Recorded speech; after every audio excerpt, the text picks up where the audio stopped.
The billionaire's dog followed a homeless girl and made him remember his promise. Hello, everyone. Before we begin today's story, I have a small favor to ask. Please hit subscribe and turn on the notification bell so you never miss our channel's new videos.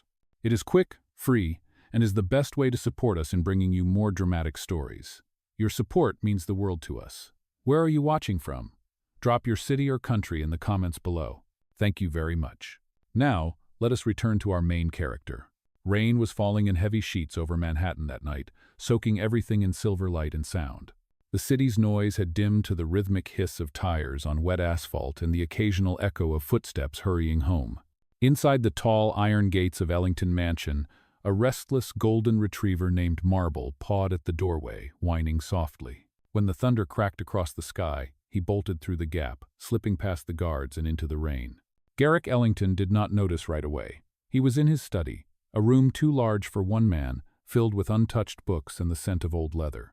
His late wife's portrait hung above the fireplace. Her smile still reached for him, even though he had stopped reaching back. It had been 3 years since she died, and since then, Garrick had learned to live without warmth, without faith, and without the noise of laughter. When the housekeeper rushed in, "Sir, Marble is gone." His chest tightened, but pride kept his voice even. He will find his way back. Yet even as he said it, Garrick was already reaching for his coat. A few miles away, under the dim glow of a flickering streetlight, Emilia Cortez sat on the steps of a closed diner. The rain had soaked through her thrift store jacket hours ago, and her hair clung to her cheeks. She pressed her backpack against her chest, the only thing she owned that the fire had not taken from her. Inside were a half-burned veterinary textbook, a broken phone, and a folded letter she could not bear to throw away. Her stomach growled, and she laughed quietly, shaking her head. "Not tonight," she murmured. Then she heard a soft whimper. A shape moved in the rain.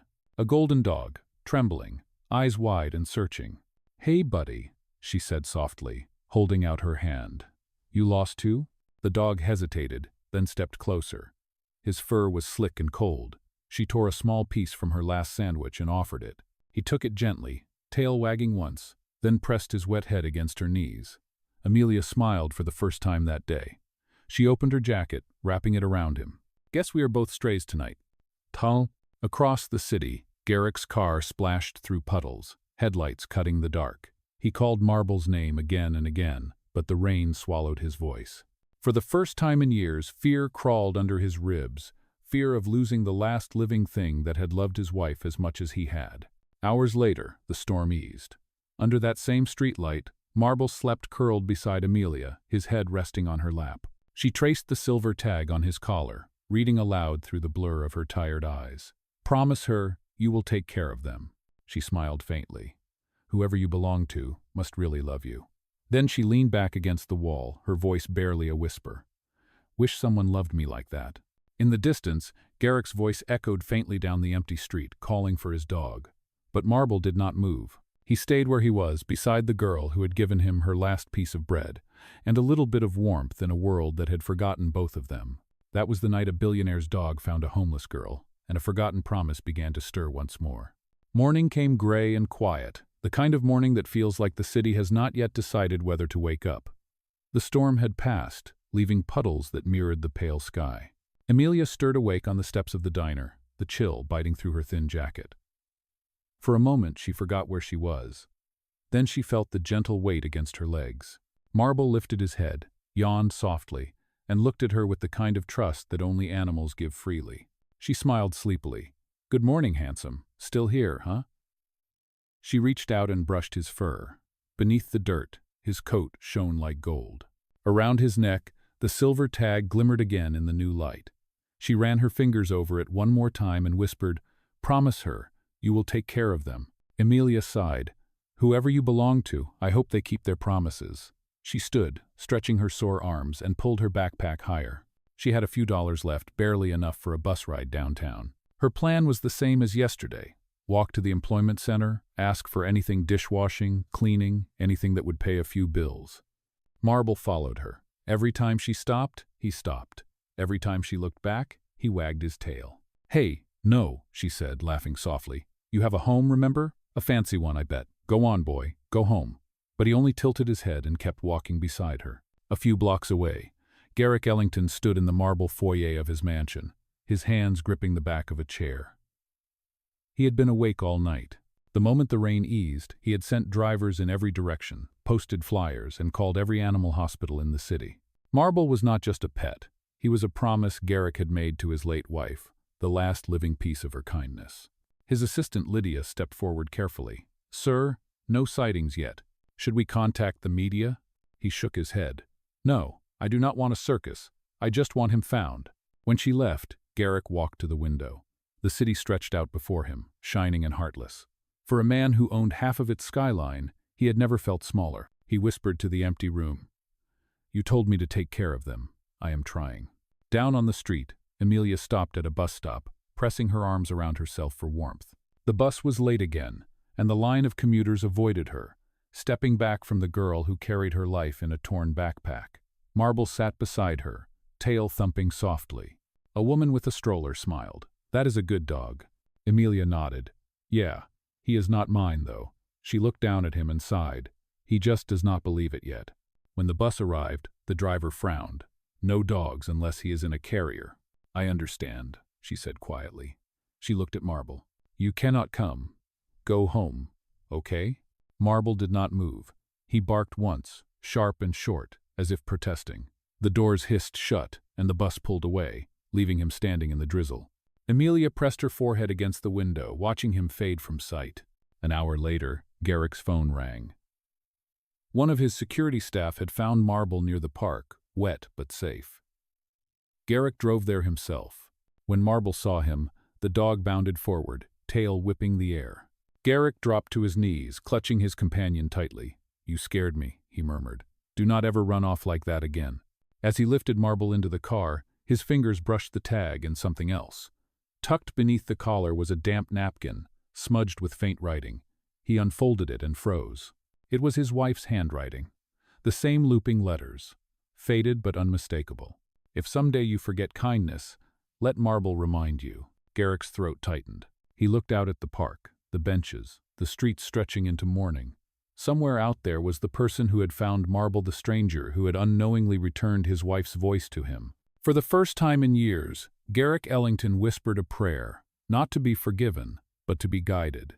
"If I am meant to remember," he said softly, "then show me how." Lo, and miles away, Emilia walked the cracked sidewalk toward another day that did not yet know her name, unaware that her small act of kindness had already changed the course of someone else's life. That night, the Ellington mansion was quiet except for the steady hum of rain gutters and the faint rhythm of Marble's breathing at the foot of Garrick's bed. The dog was exhausted from his adventure, but content. Garrick sat at his desk, the crumpled napkin unfolded before him under the amber glow of a single lamp. The handwriting was faint, but he knew it by heart, his late wife's graceful loops and steady words. "If someday you forget kindness, let Marble remind you." He leaned back, his eyes burning. "You always believed kindness could heal the world," he whispered into the empty room. "I believed numbers could." He smiled bitterly. "Looks like you were right again." Lo? On the shelf behind him sat a photograph of her, their last trip together before the accident. She was laughing, holding Marble as a puppy, her hair caught in the wind. That memory had once filled him with warmth. Now it only carried the weight of promises left unfinished. The next morning, Garrick arrived at his office in the Ellington Tower, a glass and steel monument to ambition.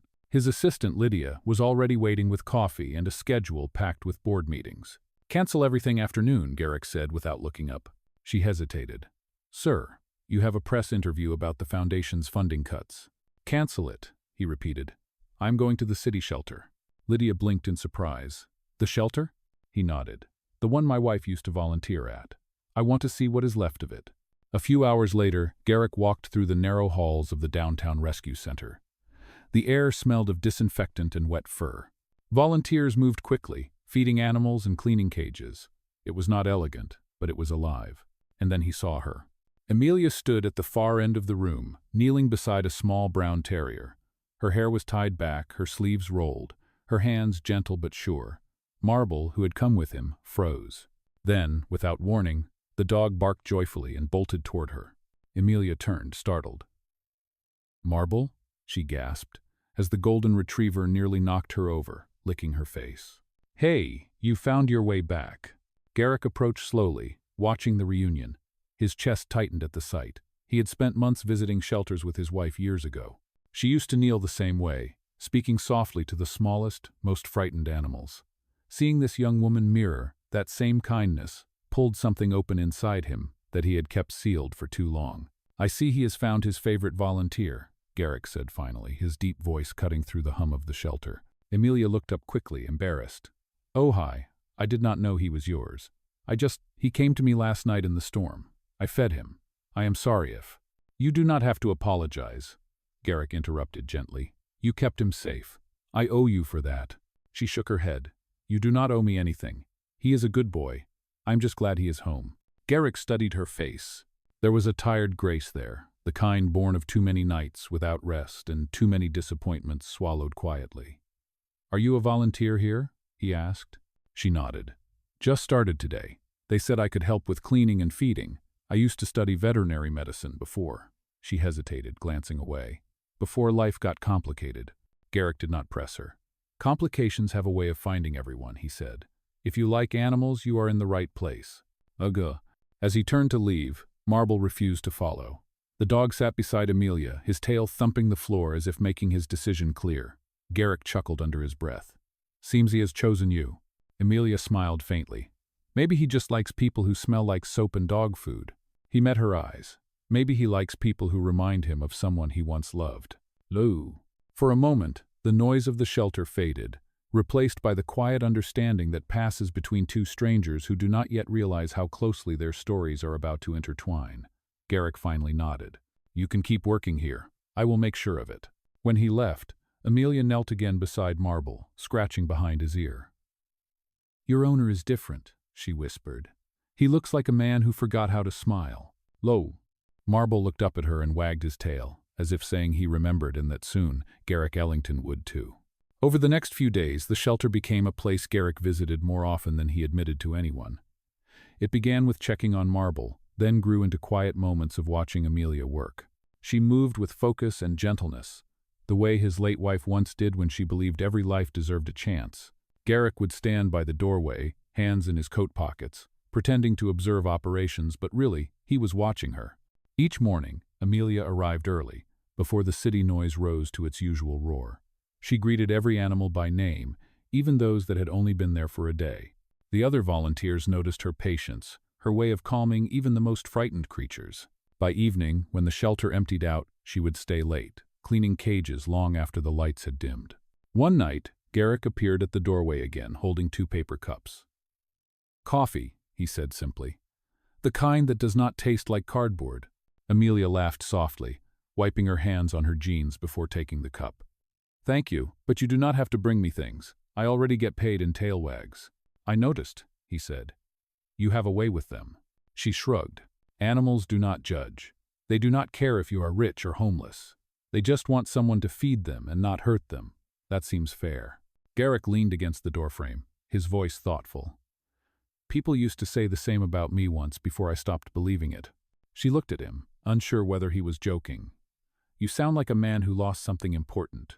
"I did," he admitted, "but I am starting to think I might find it again." They both fell silent.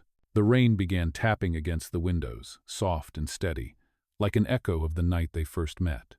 Marble lay near them, asleep on the floor, his breathing calm and even. "Why did you come back here?" Emilia asked quietly. "Most people who have money never set foot in a place like this." Garrick smiled faintly. "Because someone once reminded me that money cannot measure worth. My wife believed that too. She used to volunteer here before she passed away. I thought I was honoring her by donating, but I never stepped inside again until now." Emilia lowered her gaze. "I am sorry for your loss." He nodded. "Do not be. She would have liked you." Her cheeks warmed. "I am not sure about that." "I am," he said. She always had a way of recognizing genuine kindness. The moment lingered, fragile and real. Emilia sipped her coffee, letting the warmth sink in. She had spent months surviving from day to day, moving through a world that rarely saw her. Now, for the first time in a long while, she felt seen. When closing time came, Garrick helped her stack the feed bags in the storage room. He was clumsy, clearly unused to manual work, but he did not complain. She laughed when he dropped one and muttered under his breath. "You are improving," she teased. He grinned, surprising himself. "Do not sound so shocked." As they walked outside, the air smelled of wet pavement and city light. Garrick opened the door for her, something small but instinctive. Marble trotted between them, tail high, as if pleased with the arrangement. "Will you be here tomorrow?" he asked. "Of course," she said. "They need me." He nodded, then hesitated. "So do I." She blinked, unsure how to respond. By the time she found words, he had already turned toward his car. That night, Emilia lay on the narrow cot in the volunteer quarters, Marble curled by her side. She replayed the conversation in her mind, the warmth in his voice, the sadness behind it, the way his eyes softened when he spoke of his wife. She did not know why it mattered, but it did. In another part of the city, Garrick sat in his study again, the silver tag from Marble's collar resting in his hand. For years, he had seen it only as a relic of grief. Tonight, it felt like a reminder of hope. He whispered into the quiet room, "If I am meant to keep that promise, maybe this is where it begins." And somewhere in the shelter across town, Emilia smiled in her sleep as Marble nudged closer, the rhythm of his breathing steady against her heart, two souls unknowingly tied to the same promise waiting to be fulfilled. Over the next few weeks, the shelter became a rhythm for both of them.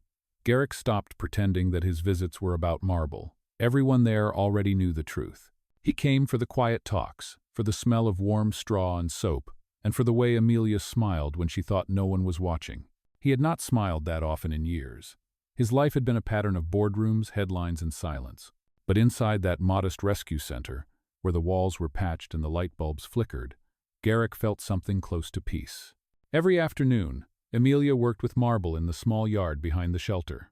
She brushed his fur, taught him tricks, and laughed when he pretended not to listen. Garrick would stand near the fence, jacket folded over his arm, pretending to check his phone while actually memorizing the sound of her laughter. One afternoon he asked, "Do you ever think about what you will do next?" Emilia looked up, brushing hair from her face. "Next?" "Yes," he said. "You have talent. You should not be mopping floors forever." She smiled sadly. "I lost my school records in the fire. I cannot even prove I was a student. Without an address or references, no one hires you. But that is all right. The animals need me here." Her words carried no bitterness, only acceptance. That humility pierced Garrick more deeply than anger ever could. He looked at her hands, hands rough from work but steady, sure, gentle. He said quietly, "People often forget that taking care of others is a skill too." Emilia laughed softly. "If only the job market agreed with you. I'll go." Later that evening, after everyone else had gone home, Garrick stayed behind to help her clean. The two of them worked side by side, the radio humming faintly from an old speaker. At one point, Emilia paused and asked, "Why are you really here, Garrick? I mean, a man like you could write a check and never think twice." He hesitated, then said the truth. "Because I am tired of writing checks. My wife once told me that money cannot fix what is broken in the soul. I thought she was wrong. I built an empire to prove it. Now I realize she might have been right all along." Emilia's eyes softened. "Maybe she would be proud that you are here." He looked at her. "She would be proud of you." The silence that followed was not awkward. It was warm, full of unspoken understanding. Marble barked once, as if to remind them he was still there, and they both laughed. Over time, other volunteers began to notice changes. Garrick donated supplies quietly, no press coverage, no press release. When a shipment of medicine arrived, the shelter's manager whispered that it came from a friend who wanted to remain anonymous. Emilia guessed, but she never said a word. On Friday evening, Garrick arrived later than usual. He had come straight from a tense board meeting, still wearing his suit. He looked tired, but his expression softened the moment he saw Emilia. "You look like you fought a war," she said, handing him a towel. "Only a financial one," he replied, chuckling. "This place is better medicine than anything money can buy." She leaned against the counter. "You are changing, Garrick. You do not talk like the man the newspapers write about." "Maybe the newspapers only ever wrote about the mask," he said. "This place, these people remind me that life is not meant to be measured by profit margins." Emilia smiled. "Then maybe you are finally listening to Marble." He raised an eyebrow. "The dog?" "Of course," she said playfully. "He clearly runs this whole operation." They both laughed, and in that sound was something bright, something healing. When the clock struck 9, Garrick walked her to the door. The city was quiet, the streetlights casting golden circles on the pavement. "Be careful walking home," he said. "I will," she promised. "Good night, Garrick." "Good night, Emilia." As she disappeared down the street, Marble barked softly at the window, watching her go. Garrick placed his hand on the dog's head and whispered, "You found her for a reason, did you not?" The dog wagged his tail, and for the first time in years Garrick Ellington did not feel alone. What began as a visit to honor a memory had quietly become something else, a beginning neither of them could yet name, but both had already started to feel. A week later, the rescue center buzzed with unusual energy. A photographer from a local newspaper was visiting to feature a story about the shelter's growing success. Emilia had no idea that this simple article would change everything. She was brushing marble when the flash went off. The reporter laughed. "Perfect shot," he said.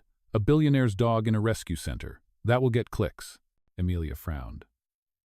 "What do you mean?" The man smiled casually. "That is the Ellington dog, right? The one that belongs to Garrick Ellington, the finance guy? I saw him drop by earlier." Her stomach twisted. "Wait, you took pictures of us?" He shrugged. "Public interest. Do not worry, you look great." Then he walked away before she could stop him. By the next morning, the photo was everywhere. On phones, on social media, on the glossy covers of business blogs. The headline read, "Cold-hearted billionaire finds warm company at a city shelter." A dozen other outlets repeated the same story, hinting at a scandal between the grieving widower and a mysterious young woman of humble background. When Emilia arrived at the shelter that morning, people were already whispering. Some smiled at her kindly. Others avoided her eyes. Her hands shook as she scrolled through her phone, reading the words that turned her life into gossip. Before she could leave, Garrick's car pulled up outside. He stepped out, dressed sharply but looking more human than usual, his jaw tight. "Emilia," he called softly. She turned, eyes bright with tears. "Why would you let them do this?" "I did not," he said firmly. "I did not even know the press was coming. But they knew about you, about me. Everyone will think." She stopped, unable to finish. "Let them think what they want," Garrick replied. "The truth does not need their permission." Emilia shook her head. "You do not understand. You can go back to your mansion. I have nowhere to hide." The words hit him hard. For a moment he had no answer. Then he said quietly, "You have a place here. Do not walk away because of them." But she was already walking toward the door. "I cannot stay, Garrick. Not when people think I am something I am not." Marble barked softly, sensing her distress, but she kept moving. Within minutes, she was gone. That evening, Garrick sat in his office with the paper in front of him. Lydia entered, hesitating. "Sir, there is something you should know," she said. "I checked our foundation records. Emilia Cortez was one of the recipients of your wife's fire relief fund 3 years ago." He looked up sharply. "You are certain?" "Yes. The dormitory fire at Midtown College. Your wife personally approved her scholarship extension before she passed away." Garrick leaned back, stunned. It was no coincidence that Marble had found Emilia. His wife's kindness had reached her first, years before either of them knew. He whispered, "She was one of them, one of the students my wife helped." Lydia nodded. "Perhaps this is not an accident." The realization struck deep. Marble had not simply wandered into a stranger's arms. It was as if the dog had carried the echo of his wife's last wish, the promise he had ignored for so long. Later that night, Garrick stood by the window, the city glittering beneath him. He could almost hear his wife's voice again. "If you ever forget kindness, let Marble remind you." He looked down at the dog lying by his feet and said softly, "You reminded me, old friend. You found her so I would remember." Meanwhile, in a cheap motel across town, Emilia sat on the edge of the bed, staring at the glowing screen of her phone. Every article, every photo, every cruel comment blurred together. She wanted to disappear. Then she saw one message in her inbox from an unfamiliar name, Lydia Fairchild, Ellington Foundation. It read, "Miss Cortez, Mr. Ellington would like to speak with you privately. He believes there are things you deserve to know." Emilia closed her eyes, her mind spinning. A part of her wanted to delete the message and vanish. But another part, the one that still believed in goodness despite everything, whispered that maybe there was more to this story than humiliation and scandal. Outside, the rain began again, steady and cold, as if the city itself was holding its breath for what would come next. The next day dawned gray and heavy, as if the city had forgotten how to breathe. Emilia packed her few belongings into her worn backpack and left the motel before sunrise. She had no plan, only the familiar instinct to keep moving. The news had made her face recognizable, and the stairs on the street felt sharper than the wind. She wandered aimlessly until the sky began to drizzle. Near the edge of the industrial district, she found herself back at the park where she had first met Marble. The benches were slick with rain, the same pale light hanging over the trees. Emilia sat down, hugging her backpack to her chest. "I should have known better," she whispered. "Kindness always asks for a price." Across town, Garrick was not at his office. He had spent the entire morning trying to reach her calls unanswered, messages unread.